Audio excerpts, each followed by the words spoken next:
이제 수요일까지 또 지난주까지 저는 이제 하나님의 사랑에 대해서 좀 많이 말을 했습니다. 근데 이제 오늘은 성경에서는 이제 하나님의 사랑, 은혜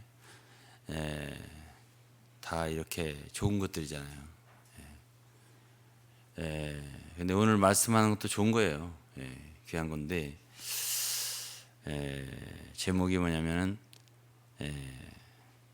하나님의 의입니다. 복음에는 하나님의 의가 나타나서 로마 1장 17절인데 의라고 하는 것은 우리에게 좋은 거죠.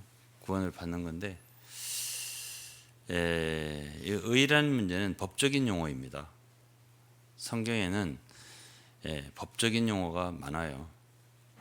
왜냐하면 하나님은 사랑이시고 사랑이 풍성한 하나님이시고 긍휼이 있으신 분인데 동시에 하나님 속성에는 뭐가 있냐면 의가 있어요.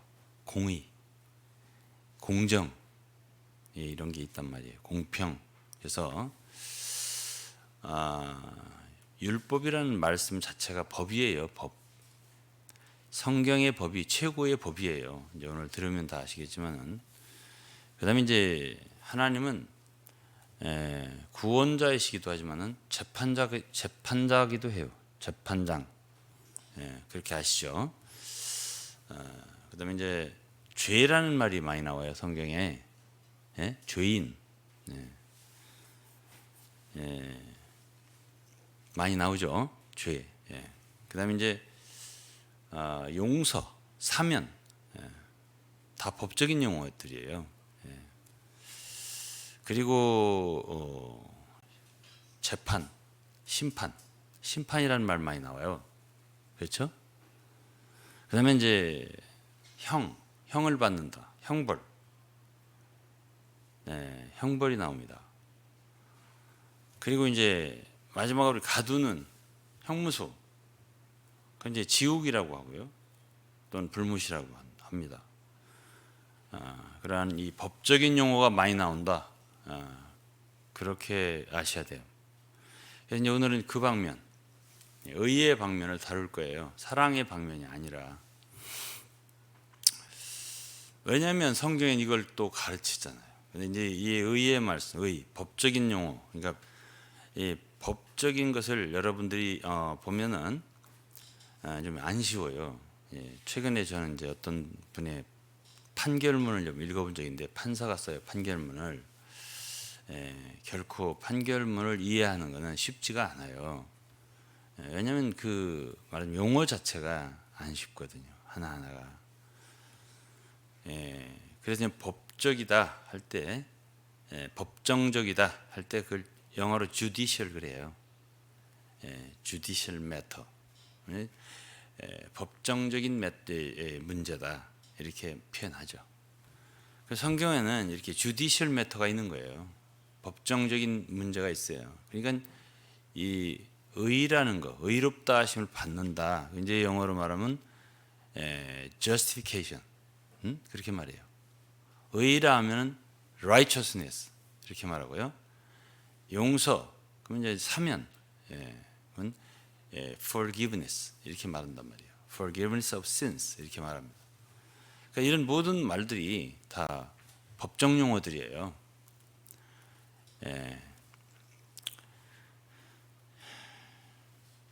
성경에는 하나님의 언약이 있습니다. 인간이 타락한 후로 6,000년 전부터 하나님이 언약하시고 약속하시고 그래야죠. 노아의 홍수 후에도 언약을 주시고 무지개 언약 있잖아요. 그렇죠? 만 언약이 있어요. 그다음에 이제 지금부터 3,500년 전에 한 모세를 통해서 뭘 줬죠? 시내산에서 율법을 주셨단 말이에요. 그런데 하나님이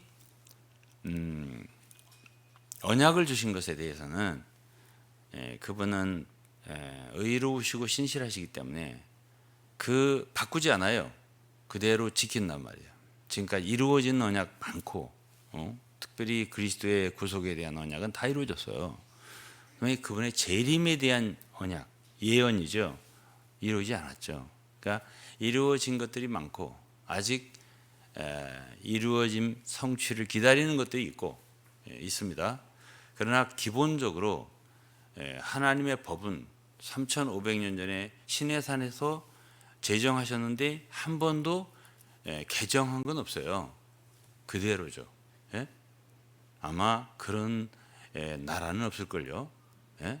법을 만들어 놓고 헌법이랍시고 뭐 또 법이랍시고 바꾸고 그러잖아요. 좀 안 좋은 정부는 자기들이 편리대로 또 바꾸고 그런다. 국민들은 또 난리를 하고 있잖아요. 그러니까 이 자체가 성경에서 하나님은 그분의 법을 제정함에 있어서도 상당히 뭐라고 해죠? 의로우신 분이에요. 성경에서는 하나님의 의가 나타나요. 이렇게 언약하심에서도 나타나고 율법을 제정하심에도 나타나고 율법을 시행하심에 있어서도 나타나요. 왜냐하면 그분의 심판이 있지 않습니까? 이스라엘 백성들이 범죄를 할 때마다 심판하시잖아요. 그건 뭐 하나님의 택한 백성 이스라엘만이 아니에요.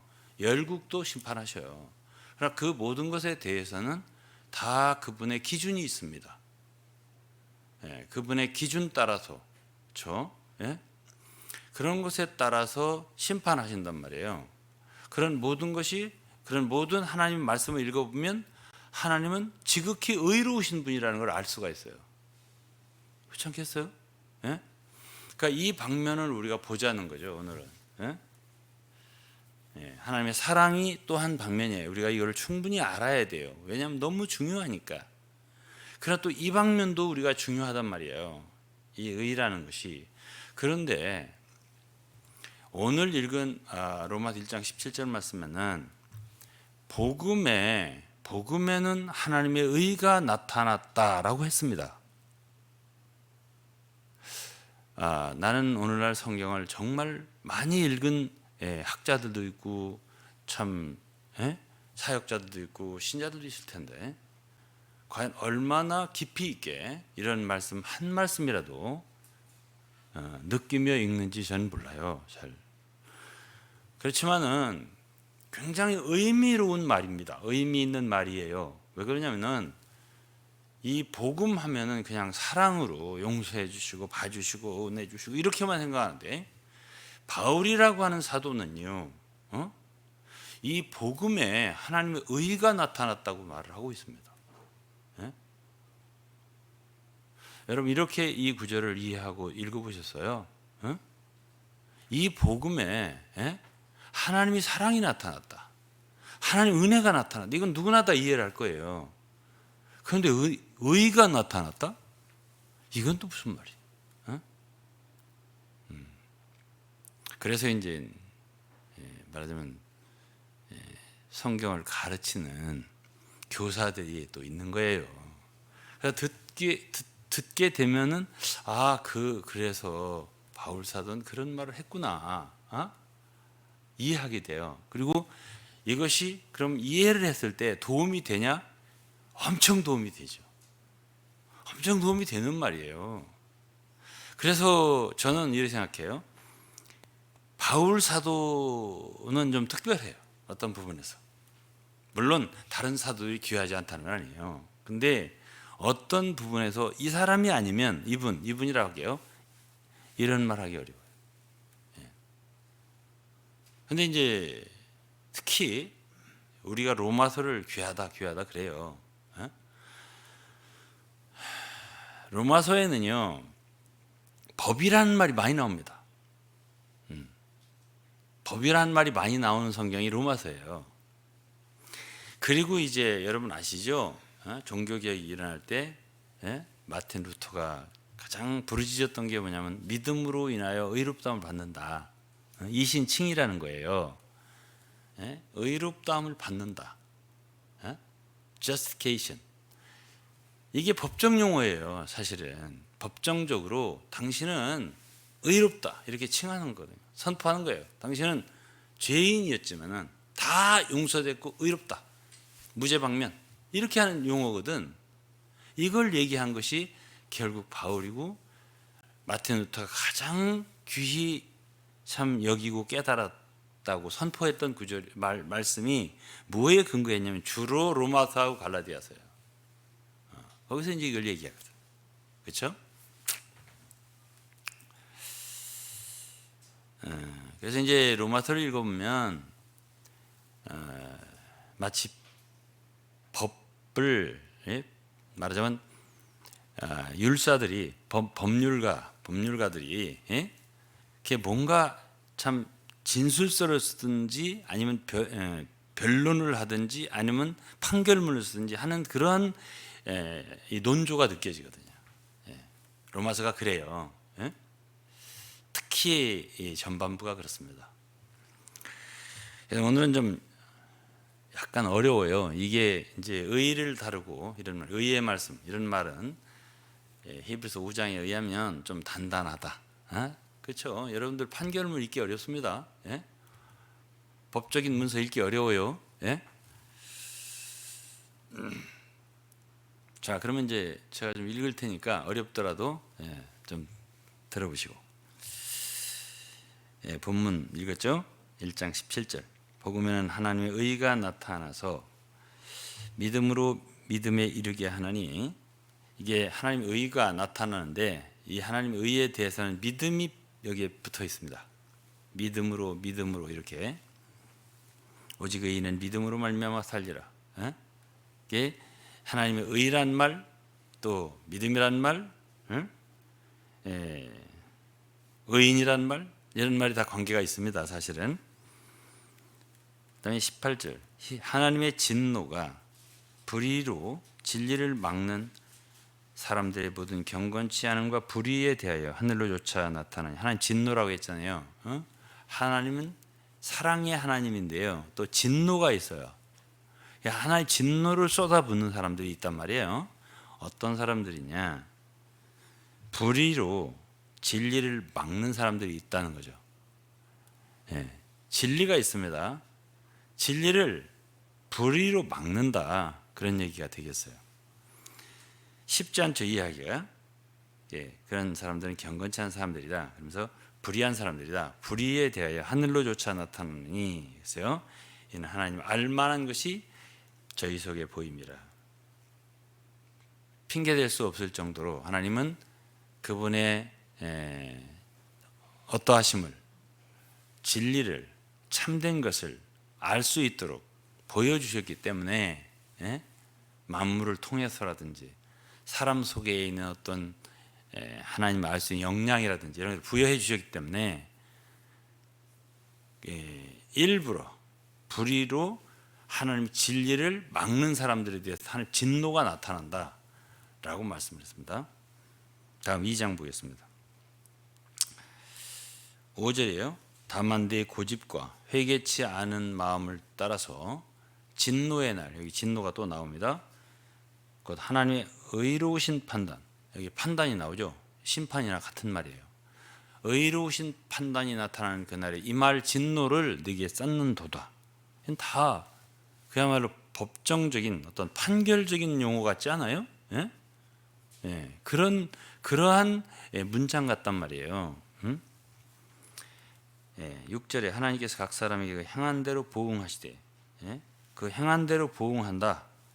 참고 선을 행하여 영광과 존귀와 썩지 아니함을 구하는 자는 영생으로 하시고, 오직 당을 지어 진리를 좇지 아니하고 불의를 좇는 자에게는 노와 분으로 하시리라. 이런 말씀은 어떻게 행하면 어떤 결과가 온다, 이런 모든 것들을 갖다가 하나의, 오늘 우리가 읽을 때 이렇게 하면 내가 이런 벌이 떨어지는구나, 이렇게 하면 우리에게 이러한 상이 있구나, 좋은 일이 있구나, 이런 거 딱딱 지금 규정해 주는 거란 말이에요. 다음엔 9절. 악을 행하는 각 사람이 영에게 환난과 공고가 있으리니, 첫째는 유대인에게요, 또한 헬라인에게며 유대인이라고 특별한 특권이 없다, 그런 얘기가 되겠습니다. 11절. 이는 하나님께서 외모로 사람을 취하지 아니하심이라. 유대인이라고 해서 율법을 갖고 있는 민족이라고 해서 특별하게 봐주는 게 없다. 의롭다는 얘기, 공의롭다는 얘기예요. 12절. 무릇 율법 없이 범죄한 자는 율법 없이 망하고, 율법이 없는 민족이 열국이에요. 이스라엘 외에는 율법이 없었으니까. 근데 율법이 없이 범죄를 했어요. 그러면 법이 없으니까 우리는 상관없다가 아니라, 율법이 없는 사람들도 율법이 없이 범죄를 했다 할 땐 망하고, 율법 있고 범죄한 율법으로 말미암아 심판을 받고, 이런 모든 것들이 다 의로운 말씀입니다. 다 공의로운 말이에요. 13절, 하나님 앞에서 율법을 듣는 자가 의인이 아니요 오직 율법을 행하는 자라 의롭다 하심을 얻으리니 곧 내 복음에 이른 바와 같이 하나님 예수 그리스도로 말미암아 각사의 은밀한 것을 심판하는 그날이라. 심판이 나오죠. 그러니까 겉으로 율법을 듣는다, 율법을 갖고 있다, 알고 있다, 그렇다고 해서 의인이 되는 게 아니라 율법을 지키고 다 행해야 의롭다 할 텐데, 그렇게 될 수 있는 사람은 없다는 뒤에 말을 하거든요. 자, 그러면서 이제 뭐 2장을 쭉 다 끝까지 읽어보면 다 같은 이야기가 돼요. 28절에 보면 대저 표면적 유대인이 아니며 표면적 육신의 할례가 아니라 오직 이면적 유대인이며 할례는 마음에 할지니 신령에 있고 의문에 있지 않은 것이라. 그 칭찬이 사람에게서가 아니요 다만 하나님에게. 하나님 칭찬해야 진짜다 이거죠. 사람들이 야 당신 참 제대로 율법을 지키고 좋은 사람들이야, 소용이 없다는 얘기예요. 여러분 마음에 내면적으로 그 율법을 진실로 지키는 사람들이 된다면 몰라도, 그렇지 않고 외면적으로 율법을 갖고 있다, 그러면서 슬슬 속으로 죄를 진다, 그런 그 얘기를 쭉 했어요. 사람들을 가르치고 도둑질하지 말라고 가르치고 하면서 너는 네가 도둑질하지 않냐. 그렇게 하나님이 당신들 그렇게 외면적으로 율법을 갖고 있다고 자랑하고 남을 가르친다고 해서, 그렇다고 해서 하나님이 당신을 심판하지 않을 줄 아느냐. 이게 이제 2장 얘기입니다. 그러니까 어떤 참 판결문을 읽는 것 같잖아요. 이게 로마서가 그렇다니까요. 다음 3장을 좀 보겠습니다. 9절입니다. 그러면 어떠하뇨? 우리는 나오뇨? 결코 아니라 유대인이나 헬라인이나 다 죄 아래에 있다고 우리가 이미 선언하였느니라. 뭐 선언문이에요. 율법 판결문이라니까. 유대인들에 대해서 혹은 이방인에 대해서, 모든 인류에 대해서 말하는 거예요. 지금 바울 사도는 다 죄 아래에 있다 이렇게 이미 선언하였느니라. 그러면서 10절에 기록된 바 의인은 없나니 하나도 없으며 깨닫는 자도 없고 하나님 찾는 자도 없고 다 치우쳐 한 가지로 무익하게 되고 선을 행하는 자가 없는데 하나도 없도다. 아주 판결을 내리는 거예요. 인류에 대해서 다 정죄 아래에 있다, 다 죄인이 되어버렸다, 의인이란 하나도 없다, 이렇게 바울 사도는 정죄를 하고 아예 그냥 선언을 하고 있어요. 그러면서 13절에 그들의 상태는 저희 목구멍은 열린 무덤이고 혀로는 속임을 베풀며 입술에는 독사의 독이 있고 저희 눈앞에 하나님을 두려워함이 없고, 뭐 이건 뭐 그들의 그 죄악된 상태를 그대로 판결하고 선언하는 겁니다. 그 다음에 19절 보시면 우리가 알고냐 무릇 율법이 말하는 바는 율법 아래 있는 자들에게 말하는 것이니 이는 모든 입을 막고 온 세상으로 하나님의 심판 아래 있게 하려 함이니라. 하나님이 여기에 심판장으로 나오잖아요.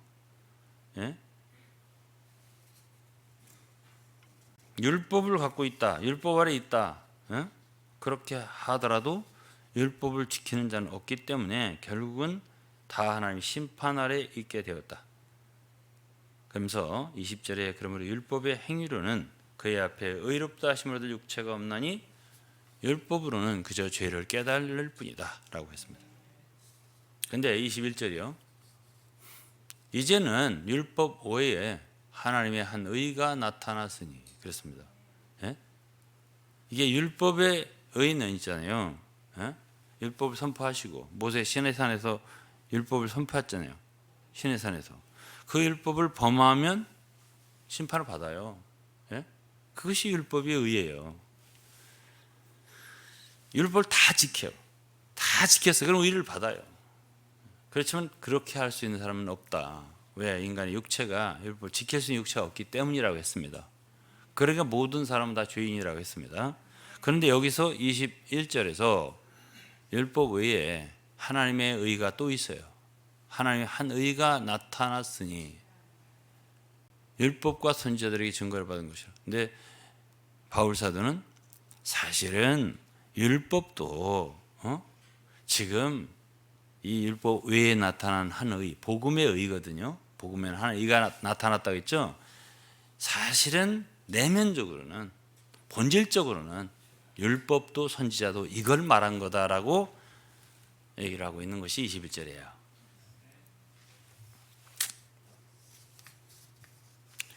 근데 그 의에 대해 설명하기 22, 23절이에요.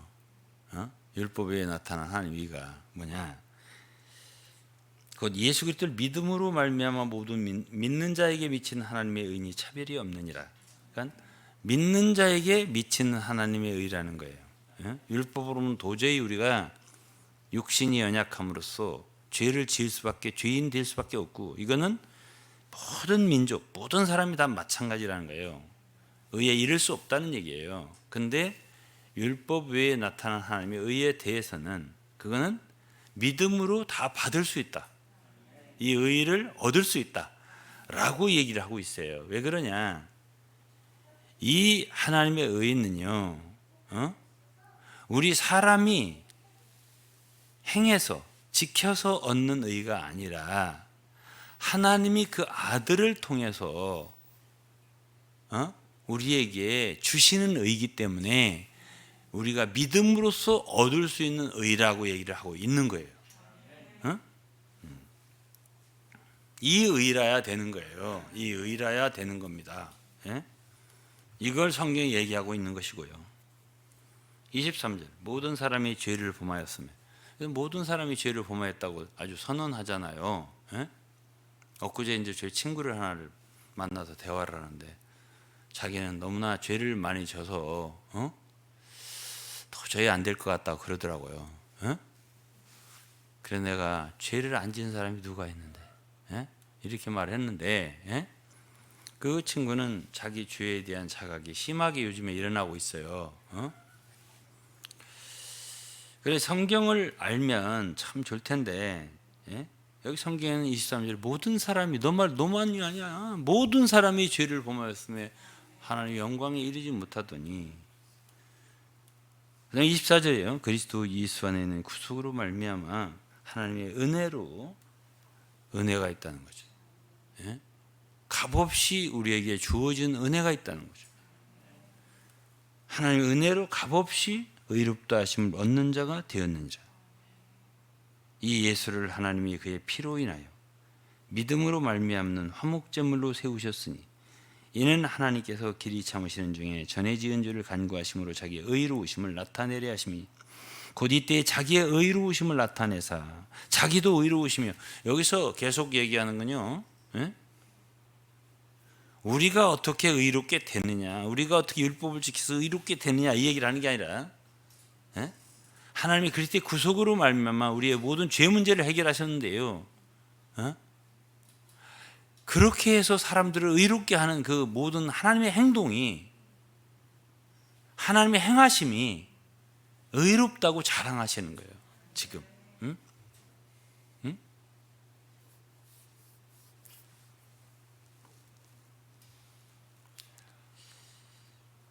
27절입니다. 그런즉 자랑할 데가 어디 있냐? 없느니라. 무슨 법으로 오느냐? 행위로냐? 아니라 오직 믿음의 법으로냐. 자기가 뭐 어떻게 잘했더니 율법을 잘 지켰더니 의롭다함을 받았는데 뭐 이제 자랑할 게 있겠죠. 뭘 잘하고 자랑할 데가 없다 그랬습니다. 왜냐하면 오직 우리는 하나님이 우리에게 값없이 은혜로 주시는 하나님 의를 받는 사람이기 때문에 자랑할 데가 없다. 왜? 오직 믿음의 법이라면 믿음의 법이기 때문에, 율법을 지키는 법이 아니고 믿음의 법이기 때문에.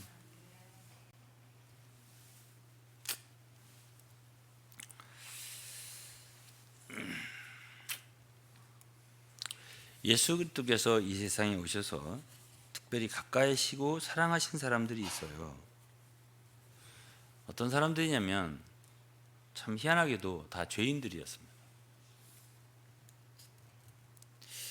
누가복음 7장 34절에 보면 사람들이 예수 그리스도에 대해서 이렇게 말했어요. 인자는 와서 먹고 마시매 너희 말이 보라 먹기를 탐하고 포도주를 즐기는 사람이요 세리와 죄인의 친구로다.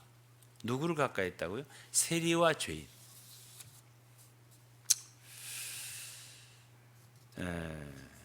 저는 이제 제 친구가 그렇게 말을 하는데 이제 제가 말을 못했어요. 충분히. 그런데 이제 자기 입으로 그러더라고요. 그래서 내가 야 그러지 말고 가까운 교회를 가거라. 그랬더니 왜 가까운 교회를 가? 가면 유목사 교회를 가야지 이러더라고. 아니, 그럼 와 이 사람아. 어? 곧 보시게 될 것 같습니다.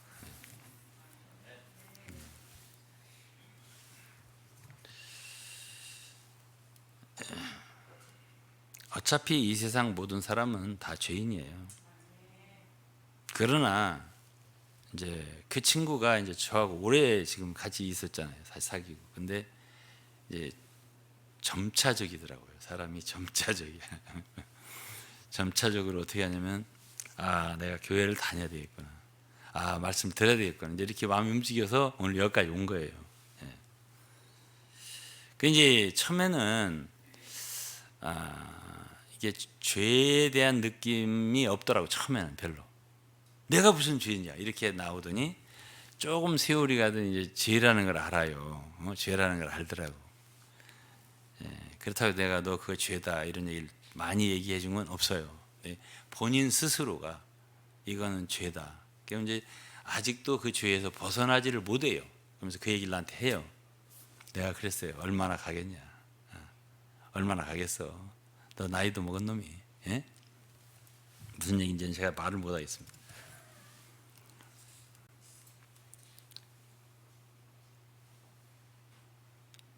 근데 이제 제가 한 가지를 느끼겠더라고요. 그건 뭐냐면 이런 친구가 하나님 나라에 가깝다.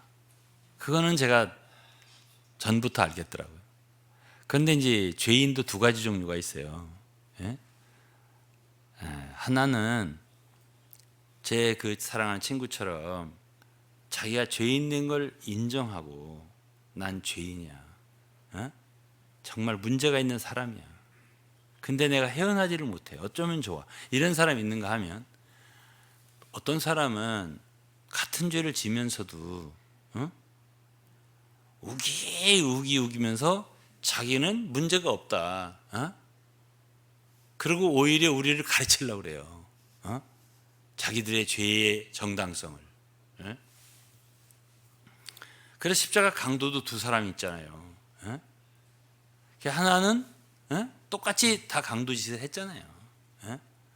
하나는 네가 나하고 동일하게 죄를 짓고 살고 이분은 내가 볼 때 의로운데 마음이 돌이켜졌어요. 이 죄인은 우리는 이렇게 죽을 만한 상당한 죄를 졌고 그 보응을 받는 것인데 이분은 죄가 없는 분 아니냐. 너 왜 그 이분을 갖다가 그렇게 비판하고 욕하고 그러냐. 이렇게 말을 했잖아요. 그러면서 주여 주 예수여 당신의 나라에 임하실 때에 나를 기억해 주소서. 이렇게 말했잖아요. 그 죄인이 두 종류가 있더라니까요. 제가 실질적으로 느끼는 거예요. 내가 하루에 두 사람의 말을 들었어요. 하루에.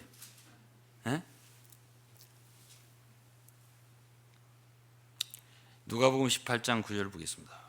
또 자기를 의롭다고 믿고 다른 사람을 멸시하는 자들에게 이 비유로 말씀하시되 두 사람이 기도하러 성전에 올라가니 하나는 바리새인이요 하나는 세리라. 바리새인은 서서 따로 기도하여 가로되 하나님이여 나는 다른 사람들과 토색 불의 간음하는 자들과 같지 아니하고 이 세리와도 같지 아니함을 감사하나이다. 나는 일회에 2번씩 근식하고 금식하고 소득의 11조를 드리나이다 하고 세리는 멀리 서서 감히 눈을 들어 하늘을 우러러보지도 못하고 가슴을 치며 다만 가슴을 치며 가로되 하나님이여 불쌍히 여기시옵소서 나는 죄인이로소이다 하였느니라. 내가 너에게 이르노니 이 사람이 저보다 의롭다 하심을 받고 집에 데려갔느니라. 이 누가복음 18장인 말씀입니다. 그런데 이 두 사람이 다 죄인이에요. 그런데 이 바리새인이라고 하는 사람은 문제가 뭐냐면 자기가 죄인인 걸 모르는 사람이에요. 그리고 물론 죄가 있다는 걸 다소 알지라도 그거를 뭘로 커버를 할 수 있다고 생각하는 거냐면 약간 좋은 일을 한 것으로. 일주일에 일주일에 2번씩 금식을 한다. 또 소득의 11조를 꼬박꼬박 바친다. 이것으로 자기가 지금까지 지은 죄들을 반가이 할 수 있다. 이제 일본 말을 썼나? 죄송합니다. 그거를 그 죄를 그렇게 해서 덮을 수 있다. 죄는 죄로 해결해야지. 그렇게 죄는 갖다가 1만 달란트, 10만 달란트 죄 지어놓고서는 그 조금 좋은 일 아니 제 친구 중에 그렇게 땅땅거리면서 자기 죄를 정당화하는 사람이 꼭 그런다니까요. 착하지 않은 게 아니에요. 이것저것 좋은 일을 엄청 잘해요. 그냥 저 친구는 멸망할 사람 같이 보여요. 그 친구는. 그래도 모르죠. 그래서 제가 이제 어쨌든 한 번은 내가 진짜 한번 언젠가는 내가 가만히 참고 있어야죠. 제가. 그 사람 잘못 만났어요, 친구. 그대로 내가 가만히 있을 사람이 아니에요, 제가.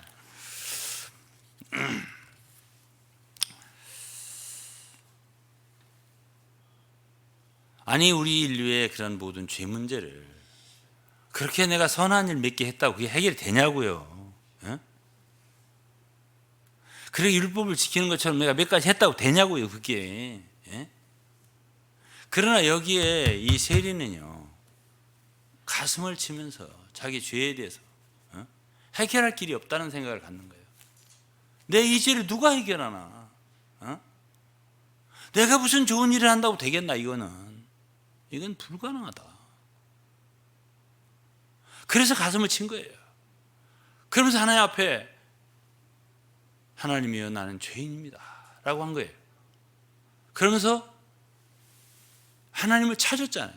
하나님이여 나를 불쌍히 여기시옵소서. 그 누군가가 나를 구원해 줄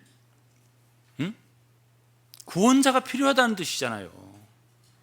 내가 뭘 할 수가 없다는 얘기 아니겠어요. 내가 이 내 죄를 내 지은 죄는 많고 이걸 내가 어떻게 해결한다는 말이가. 이런 사람이 하나님 나라에 가까운 사람이에요. 주님은 이 사람이 의롭다움을 받고 집에 데려갔다고 했어요. 자신에 대해서, 자신의 지은 죄에 대해서 자기에 어떻게 생각하느냐 이거지.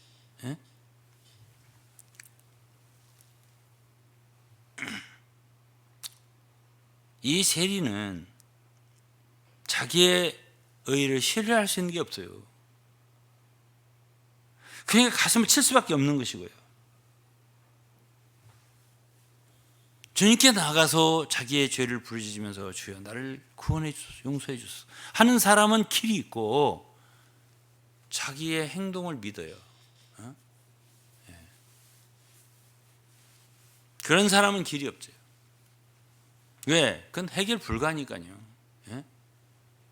야고보사도 얘기했지만 예를 들어 10계명이 있다고 치자고요. 10계명만이 아니죠. 주님의 계명을 따지면 이건 10계명 하나의 헌법 같고 거기에 이제 달린 법률 같은 걸 다 치면 600개가 넘어요. 구약만 하더라도. 그런 걸 다 지켜야 돼요. 다 지켜야 되는데 그게 이제 하늘로 올라가는 게 하나의 참 사다리 같은 골이라고 하자고요. 그런 한 몇백 개 중에서 한 고리만 끊어져도 한 개만 어겨도 그건 다 어긴 게 된다고 그랬잖아요. 다 어긴 게 된다고. 그래 떨어지는 거예요. 올라가다가 하나가 끊어지면 지옥으로 떨어지는 거예요. 누가 그걸 할 수 있는데? 예? 바울 사도는 다 끝났다라고 선포하는 거예요. 죄인들은 길이 없다. 모든 사람은 다 죄를 범했고 의인은 없나니 하나도 없고, 네? 율법으로 의롭다며 의를 얻을 수 있는 육체는 이 세상에 하나도 없다고 선포를 했어요. 그럼 이걸 받아들여야지요. 예?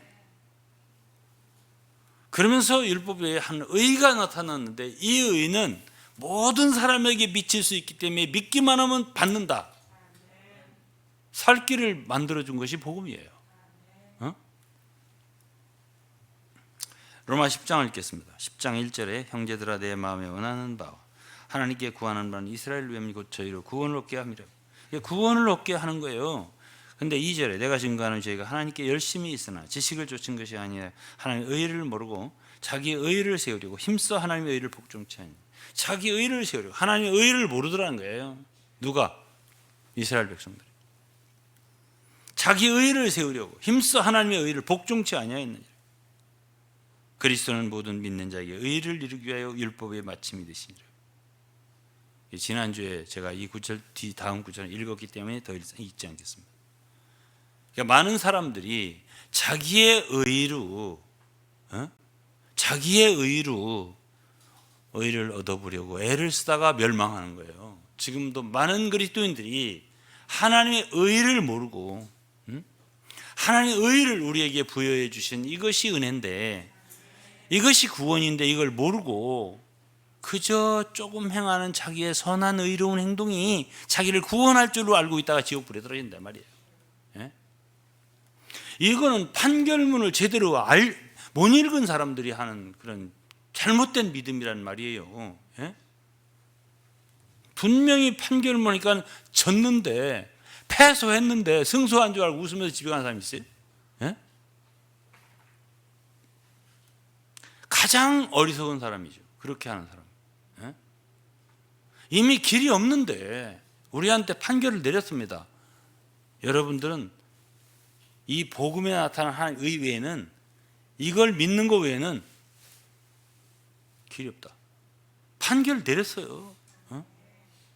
그러면 이 믿는 길을 찾아야 할 거 아니야. 우리가 구원받는 길을 찾아야 할 거 아니에요. 이건 복음밖에 없는 거예요. 복음이라고 하면서도 계속 이래라 저래라 지켜라 행해라 좋은 일 해라 이렇게 가르치는 사람도 있으니까 제가 믿어라 하면서도 믿으라는 게 행하라는 거예요. 그래 열심히 믿어라. 아니 믿는 거는 열심히 믿는 게 아니라 믿어야 되는 거예요. 그냥 말씀을 믿어야 되는 거라고. 믿음도 복음도 다 율법으로 바꾸고 행위로 바꿔갖고 사람들한테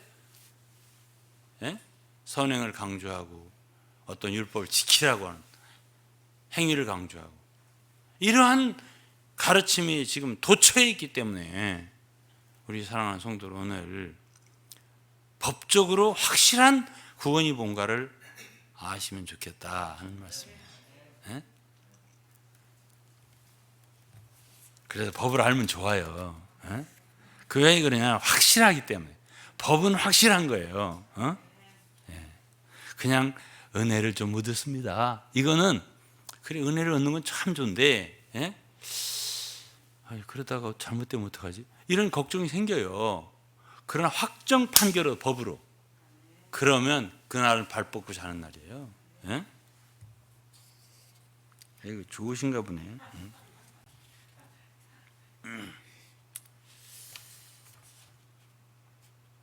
이제 5장을 좀 읽어볼게요. 로마서. 오늘 로마서를 조금 읽겠습니다. 이것이 마지막이에요. 로마서 읽는 거. 좀 들어보셔요. 5장 12절.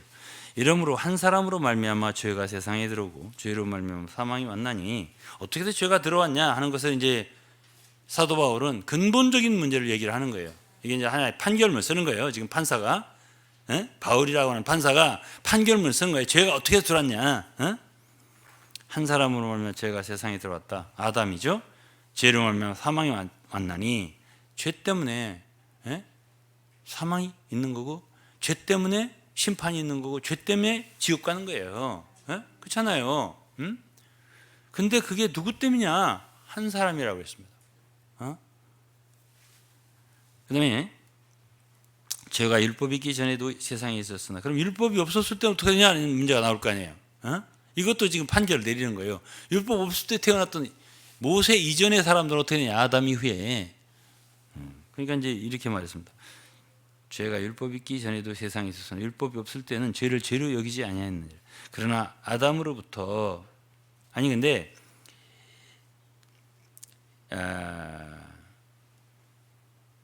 아담으로부터 모세까지 아담의 범죄와 같은 죄를 짓지 아니한 자들 위에도 사망이 왕노릇하였나니 이랬습니다. 그러니까 율법이 없을 때도 그 죄를, 율법이 없으니까 사망이 임하지 않은 게 아니라 그때도 내내 죽었다, 사망이다 라고 이 하나하나를 판결을 했습니다. 아담은 오실자의 표상이라. 15절. 그러나 이 은사는, 이제 여기서부터 은사가 나옵니다. 그럼 그 이전에는 뭐가 나오는데? 유전이 나온 거죠. 유전. 그냥 아담의 후예들은 그냥 그대로 거기서 태어난 족족 다 죄와 사망을 물려받는 거예요. 근데 여기서부터는 지금 이제 선물 받는 사람이 나오는, 은사라고 하는 선물이에요. 영어로 gift. 선물을 받는 사람이 있고, 이 선물, 그러니까 구원이라고 하는 거는 복음의 은혜, 그 구원이라고 하는 선물이에요. 이 선물을 받으면 받는 거고, 거절하면 아이고 죄송합니다, 못 받는 거고. 흥분했어요 좀. 꼭 받았으면 좋겠으니까 모든 사람들이.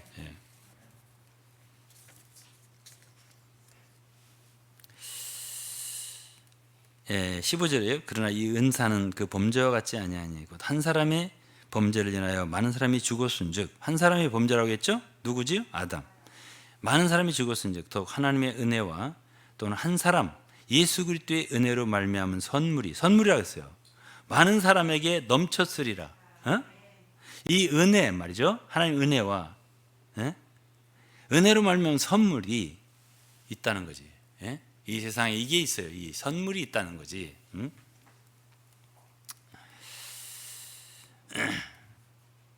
16절. 또 이 선물은 범죄한 한 사람으로 말미암은 것 같지 아니하니 심판은 한 사람으로 인하여 정죄에 이르렀으나 은사는 많은 범죄를 인하여 의롭다 하심의 이름이니라. 의롭다 하심에 이르는 길이 있다는 거지. 17절. 한 사람의 범죄를 인하여 사망이 그 한 사람으로 말미암아 왕노릇하였은즉 더욱 은혜와 의의 선물을, 여기에 은혜와 의의 뭐라고 했어요? 선물이라고 했잖아요. 넘치게 받는 자들이 한 분 예수 그리스도로 말미암아 생명 안에서 왕노릇하리로다. 여러분들, 여기 지금 이제 바울이 논고를 쓰고 있는 거예요. 근데 뭐라고 하고 있는 거냐면, 잘 들어보세요. 이거 굉장히 중요한 거예요. 이해를 해야 돼요. 이 판결은 어렵더라도 이해를 해야 돼요. 여러분들에게 지금 죄가 왔고 죄의 결과는 심판받고 멸망하고, 이게 다 사망이에요. 지옥불에 들어가는, 불못에 들어가는 까지도 이게 둘째 사망이에요. 근데 그 사망이 왜 왔냐 하니까는 한 사람 때문에 왔다는 거예요. 우리 많은 사람들의 생각, 제 친구 생각도 그거예요. 내가 이렇게 죄를 지는 사람인데 지옥에 가는 게 마땅하지 않냐, 이제 이 생각이잖아요. 그렇잖아요. 지금 고민하고 있어요 지금. 그래서 내가 네 교회를 가야 되겠다. 주일날은 못 가고 수요일전에 오겠다는 거예요. 주일날은 시골에 어머니한테 항상 가야 되니까. 그래서 수요일에 와라 그러면. 제가 이제 그렇게 말했는데요. 지금 무슨 길이 없을까? 자기 죄를 용서받고 구원받을 수 있는 길이 없을까? 있죠. 근데 내가 그 대답 얼른 안 해줬어요.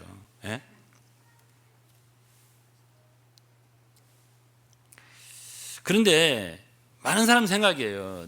자기가 죄를 졌기 때문에 자기는 말하자면 하나님이 계시다면 심판받고 멸망한다, 이렇게 생각하잖아요.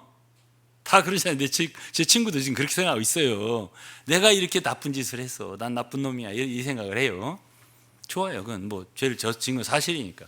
그러나 바울이 여기서 논술하기를 뭐라 하냐면, 그거 너 때문이 아니야, 이렇게 말하는 거예요. 아담 한 사람으로 말미암아 죄가 세상에 들어가고 너한테까지 온 거야. 너 때문에 지어진 거 아니고 한 사람 때문에 온 거야. 그런데 여기 또 한 사람이 있는데, 또 한 분 예수 그리스도, 한 분 예수 그리스도로 말미암아 그 아담의 모든 아담의 죄로 다 죄인 됐잖아요. 아담의 죄로. 근데 하나님은 마지막 아담보다도 더 훌륭한, 그래서 이 5장에 보면 이 말이 많아요. 영어로 much more, 이 말이 많아요. 왜 그러냐면 아담이 행한 것보다 훨씬 더 넘치게 그가 죄를 유전했다면, 하나님의 아들 예수는 그 모든 죄를 다 대속하고 다 해결하고, 그렇게 하고 죄를 물려주는 게 아니라 예수 그리스도는 은혜를 물려주고 의를 물려준다는 거야. 그리고 생명을 물려준다는 거야. 사망이 아니라. 그렇게 할 수 있지 않나? 그것도 너로 말미암아서가 아니라, 네가 잘해서가 아니라, 원래 죄도 너 때문에 그렇게 된 게 아니야. 사실은 아담 때문에 그랬는데, 너가 지금 의를 얻고 은혜를 받아서 영생에 이르고 생명에 이르는 게 예수 때문이야. 예수 한 분 때문에 그렇게 되는 거라고. 이거는 굉장히 정당하고 의로운 거야 라고 바울 사도가 말해주고 있는 거예요. 이것이 로마서 5장이에요.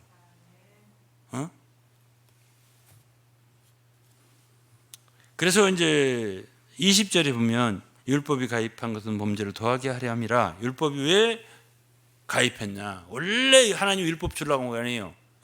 그러니까 이 얘기는 설명하는 기니까 여기까지 얘기하고, 그러나 죄가 더한 곳에 은혜가 더욱 넘쳤나니. 그러니까 죄가 많다고 걱정 너무 하지 마라, 이 소리예요. 왜? 죄가 많으면 은혜는 더 넘친다. 이 세상에 어떤 죄를 졌어도 예수 그리스도의 보혈이, 예수 그리스도의 은혜가 그것을 감싸지 못할 죄는 없다, 이렇게 말하고 있어요.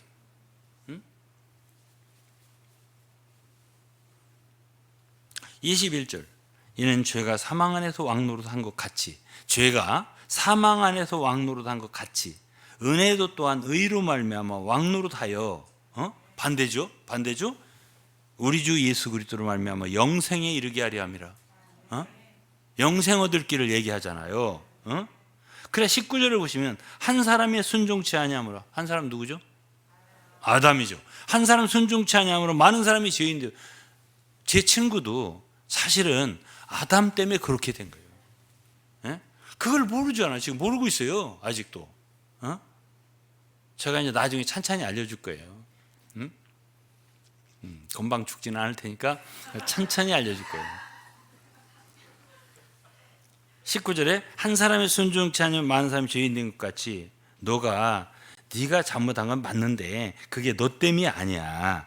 아담 때문에, 아담이 순종치 않았어. 어디서? 에덴 동산에서 뭘 했는데? 선악과를 따먹었어. 그래 죄인이 돼서 그게 너한테 계속 유전이 돼서 너 지금 이런 짓을 하는 거야.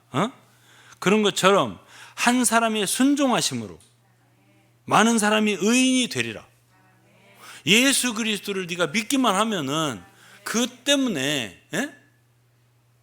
말하자면 너가 그 모든 죄에서 해방되고 의를 얻고 생명을 얻고 구원 얻을 길이 있다라고 말해주는 게 이 성경의 로마서라고 하는 법정 판결문이야. 그 네가 받아들이고 믿으면 돼 라고 말해주고 싶은 거죠. 여러분, 제가 무슨 얘기하는지 알겠어요? 되게 지금 좋은 얘기를 해주는 건데, 사실 성경에 사실 이 주님이 구원한 사람들을 보면요, 정말 호관한 죄인들입니다. 제가 몇몇 사람만 얘기할게요. 십자가의 강도는 일생 한 일이 죄진 일이에요. 아니, 더 이상 착한 일을 할 겨를이 없어. 이제 죽어야 돼, 금방. 일생 죄만 졌어. 틀림없이 그 사람이 사람도 살인했을 거라고 생각합니다. 강도니까요. 그런데 그 사람도 구원을 받을 수 있었습니다. 그 다음에 이제 또 하나 얘기할게요. 사마리아 여인. 예? 그 여자가 수가라는 우물가, 사마리아 수가라는 우물가에서 예수님 만났습니다. 대화를 했어요. 그 사람이 어디서 놀랬냐면요. 여러분 그 아무리 수십 번을 읽어봐도 어느 포인트에서 이 여자가 놀랬는가는 잘 모를 수도 있어요. 왜? 여러분들 그런 죄를 안 지었으니까. 그래서 여러분 순진한 거고. 저는 알겠더라고요. 뭐를 아냐? 이 여자는 주님과 대화 중에서 내 남편을 불러오라 그랬어요. 그러니까 이 여자가 전 남편 없는데요? 이랬습니다. 그래 주님이 뭐라 했냐면 네 말이 맞도다. 네가 전에 남편이 5이 있었는데. 그러니까 이 여자는 목마른 인생에서 참 남편이 내 목마름을 채워줄까 해서 한 남자를 살다가 바꿔보고 두 번째 남자하고 살아보고 두 번째 남자하고 바꿔보는데 이것도 아니고 세 번째로 바꿔보고 세 번째도 아니어서 네 번째로 바꿔보고 이것도 아니어서 다섯 번째로 바꾸고 5번 결혼을 한 사람이에요. 좀 부도덕하죠. 그렇죠? 근데 결정타는 여기에 있어요. 지금 살고 있는 사람도 내 남편이 아니지? 이렇게 말했습니다. 주님이 거기서 놀란 거예요. 이 여자가. 다 아네. 다 알아. 그래서 놀란 거예요. 자기 남편이 아닌 남자하고 지금 동거 생활을 하고 있는 거예요. 오늘날로 말하면 불륜이야. 아니에요? 그 남자가 자기 남편이 아닌데 다른 남편일 수도 있잖아. 몰래 할 수도 있잖아. 그걸 소위 말해서 내로남불인가? 요즘에? 불륜이라 하는 거예요.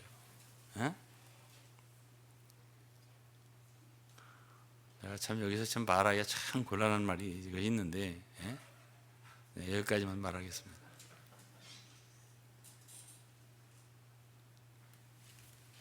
더 말하면 명예훼손이 되기 때문에 말을 할 수가 없어요. 진짜 그러한 어떤 이러한 그 지금 사마리아 여인 같은 죄에 빠져 있는 사람이 있다 치자 이거예요. 그러면 정말 접촉하기가 꺼려집니다.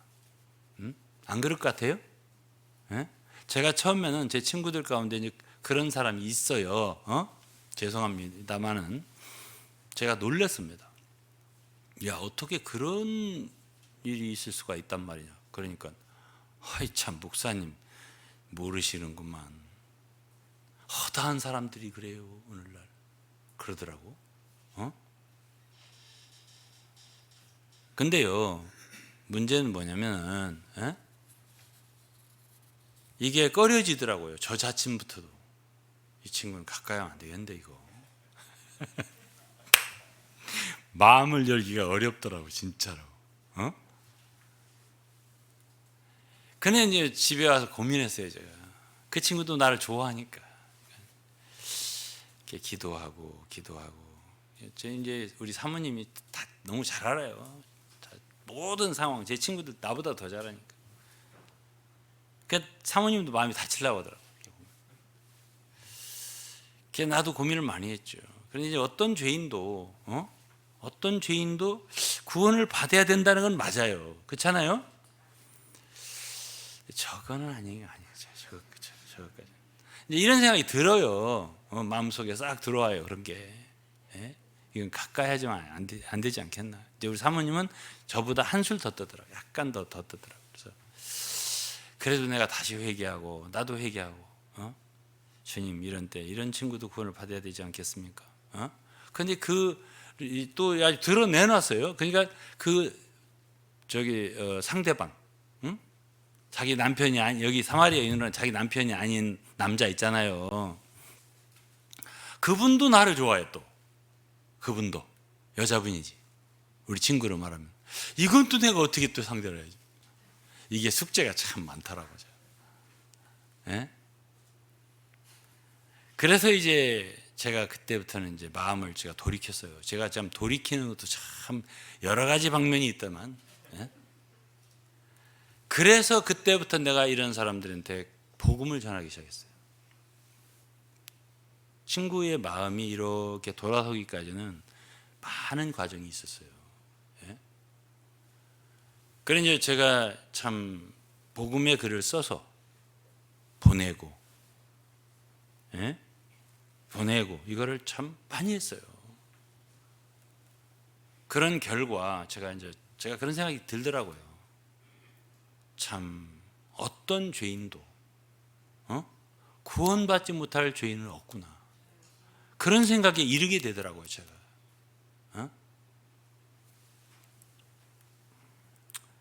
또 이제 삭개오를 한번 얘기하고 마칠 거예요. 삭개오는 이거는 이제 이성 문제고, 사마리아 여자는,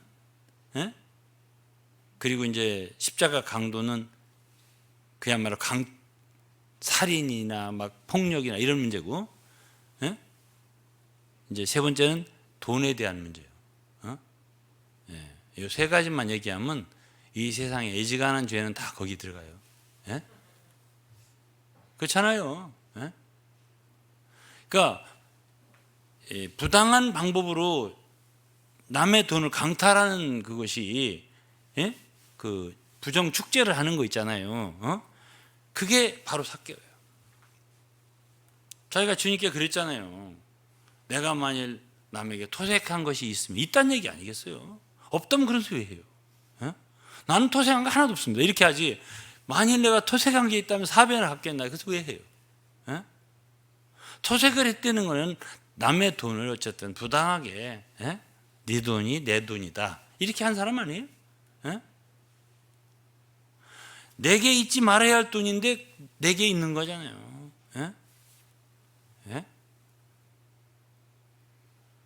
그게 죄죠, 그게. 근데 주님이 여리고로 지나가다가 그 많은 사람이 이제 둘러쌌는데 뽕나무에 올라간 삭개오. 아마 삭개오도 그런 생각했을 것 같아요. 제 친구처럼.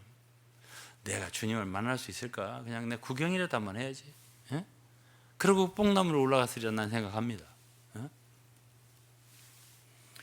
그러니까 어쨌든 제가 지금 얘기한 세 명은 다 죄인이에요. 이 방면이 최고, 저 방면이 최고, 저 방면이 최고.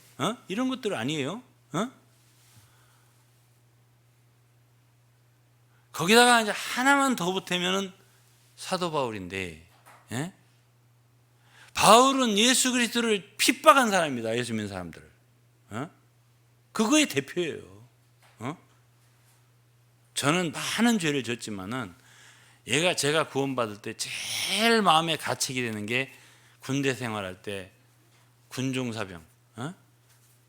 아주 밉더라고요. 그걸 괴롭힌 죄가 그렇게 속에서 느껴지더라고요.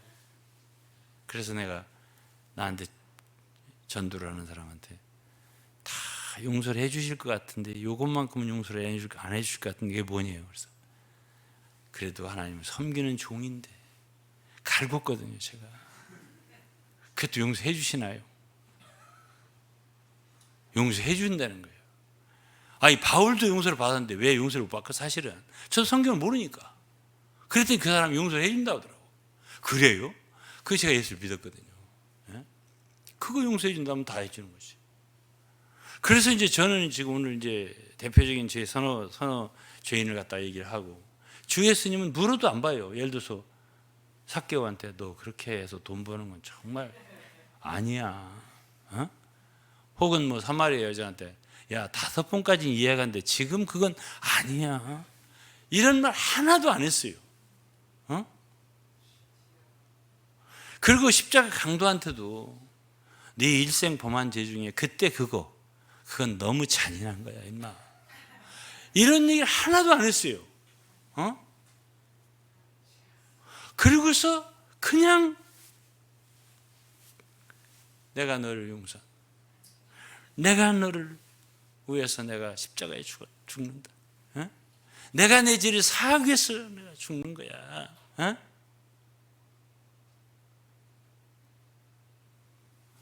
여러분 이렇게 말해도 감동 안 되는 거예요? 어?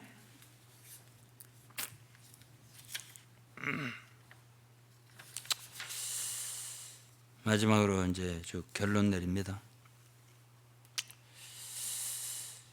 불신자는 죽은 후에 무조건 심판을 받고 불못에 떨어지게 됩니다. 사람에게 죄가 있습니까? 없습니까? 있습니다. 그 다음 심판이 있습니까? 분명히 있습니다. 우리는 지은 죄가 확실합니까? 확실합니다. 그렇다면 정죄나 심판도 확실한 거예요. 그런데 성경이 우리에게 뭘 말해주나요? 하나님의 아들 예수가 이 세상에 오셔서 내 죄를 속량하고 내 죄를 다 용서하기 위해서 십자가에 피를 흘렸다는 걸 알려줘요. 에? 죄가 해결됐어. 그러면 죄가 해결됐다면 심판도 해결되는 거예요. 나는 물론 죄가 있는 사람이고, 그러나 성경에서는 하나님께서 우리의 모든 죄를 용서하기 위해서 아들이 돌아가셨다. 십자가에 피 흘리고 돌아가셨다. 그 피로 인하여 우리가 용서를 받는다. 이걸 말해주고 있습니다. 내가 죽어야 마땅한데, 내가 심판받아야 마땅한데, 내가 형벌을 당해야 마땅한데 하나님의 아들이 우리를 대신해서 죽으셨다.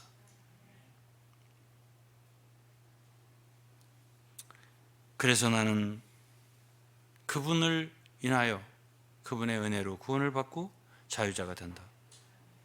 이게 복음이라는 것입니다.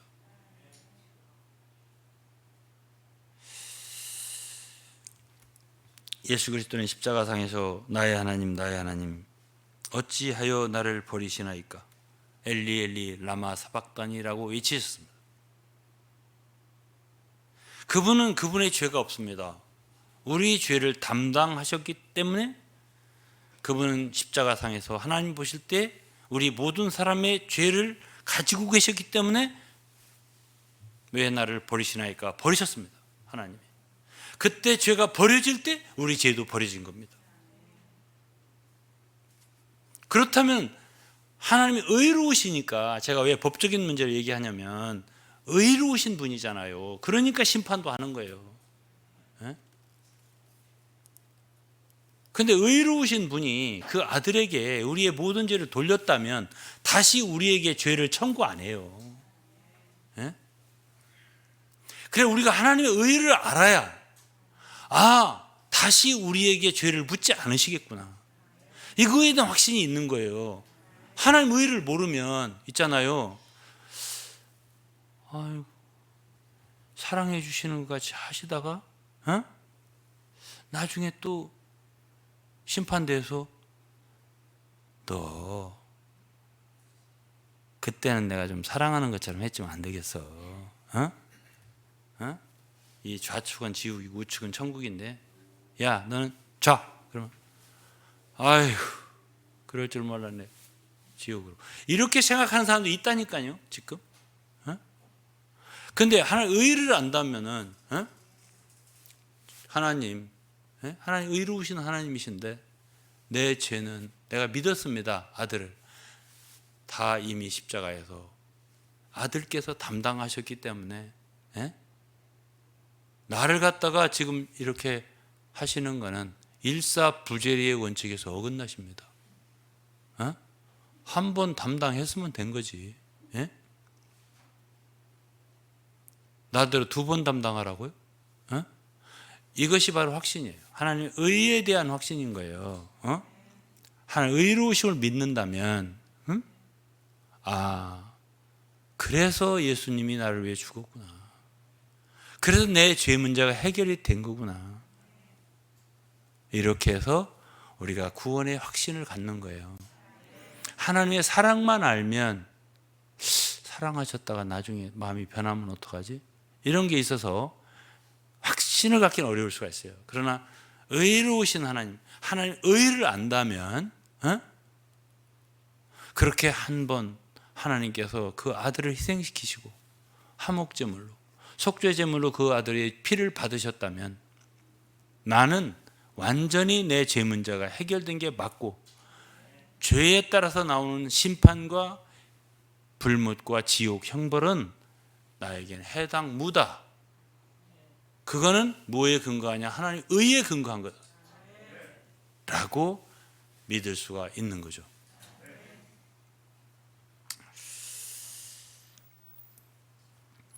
우리를 하나님 아들 예수는 하늘로 가게 하기 위해서 그분은 하늘로부터 내려오셨고요. 그분은 우리를 부하게 하시려고요. 가난하게 되어 오신 구주이십니다. 여러분, 그래도 예수님보다는 부하시잖아. 어? 그래도 집이라도 계시잖아. 어? 왜 그렇게 된 거지? 예수님이 이 땅에 우리에게 부하게 하시려고 가난하게 오셨다고. 우리의 죄를 없애려고 그분이 죄가 되셨다고. 우리 모든 믿는 자들로 하여금 심판을 면하게 하시려고 그분이 심판을 받으셨다고요.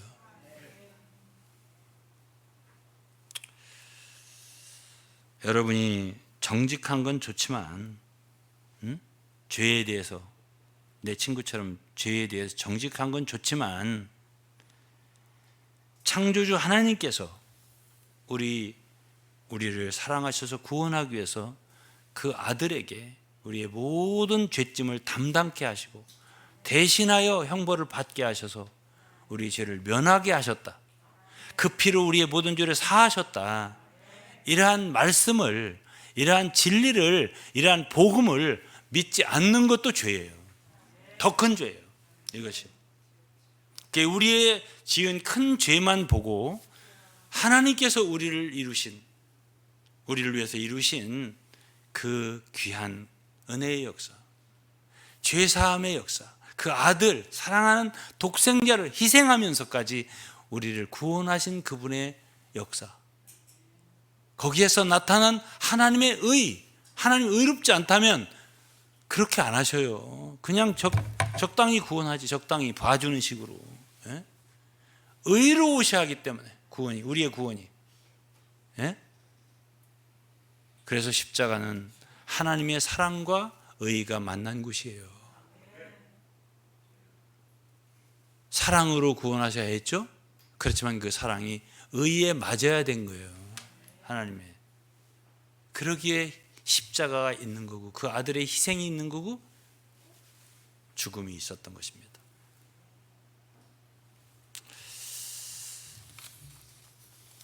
오늘은 여기까지만 하겠습니다. 어쨌든 이 말씀을 들은 모든 분들이 이 복음이라고 하는 것은 다만 사랑만이 아니라 하나님의 의가 나타난 것이구나.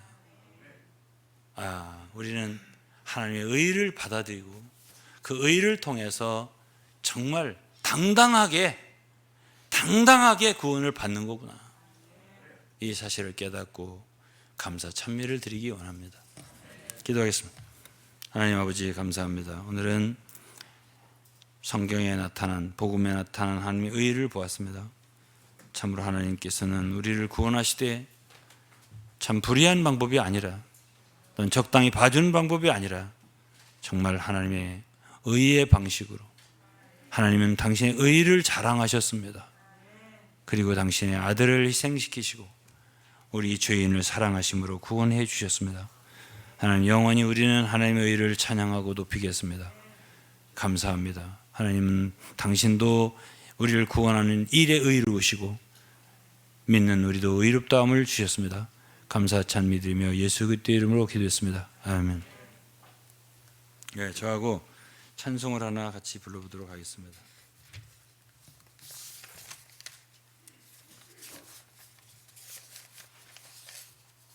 복음성가 163장입니다.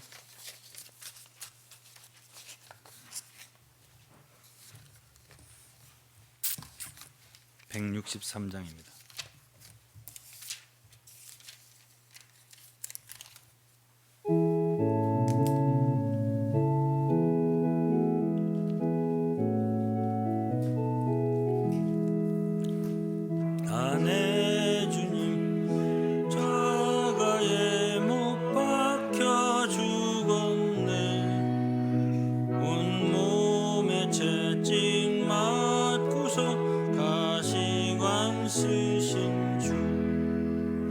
십자가 십자가 은혜의 빛 볼 때 나의 죄 중한 짐 풀렸네.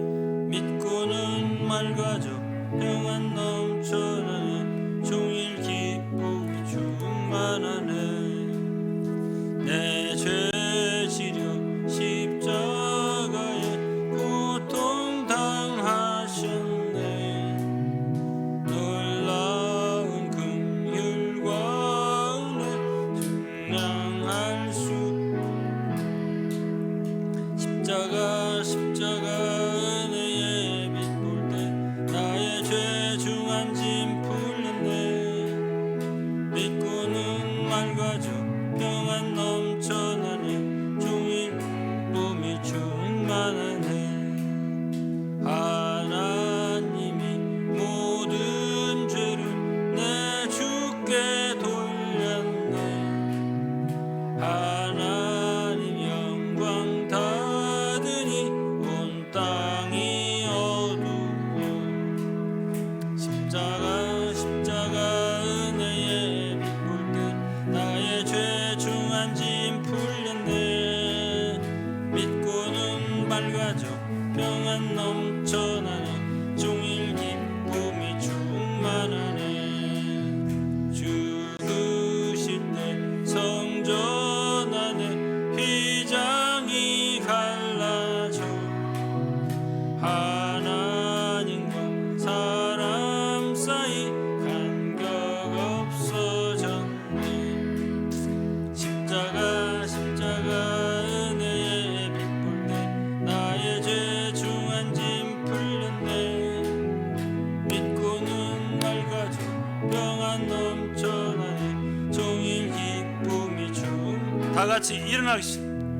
그 옆구리 찔림으로 피와 물 흘렸네. 내 죄를 모두 씻고서 생명 주셨네.